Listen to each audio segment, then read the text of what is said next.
Does this kind of move the needle, I guess, for the BOJ? It's certainly a slight negative for the BOJ. If you remember, of course, the BOJ needs the labour market to remain tight, wages to rise, and for that virtuous economic cycle that it's been seeking, it needs inflation to be accompanied by wage growth, and a tight labour market is a prerequisite for that.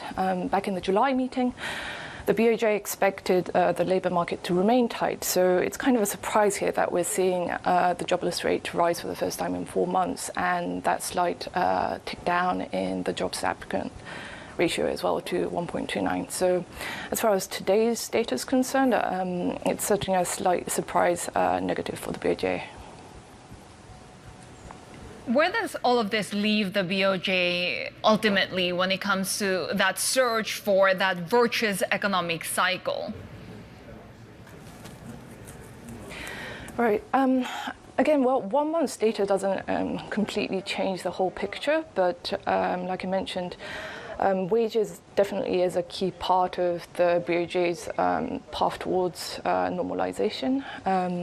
One thing that keeps coming up for wages is next year's spring wage negotiations between businesses and the labor unions in Japan.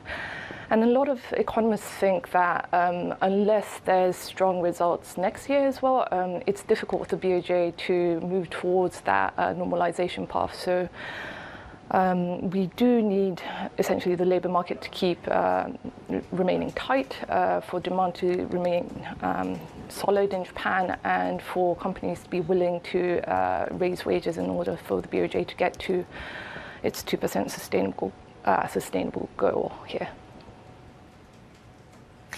So what do we need to see when it comes to wage growth and broader labour market conditions from here?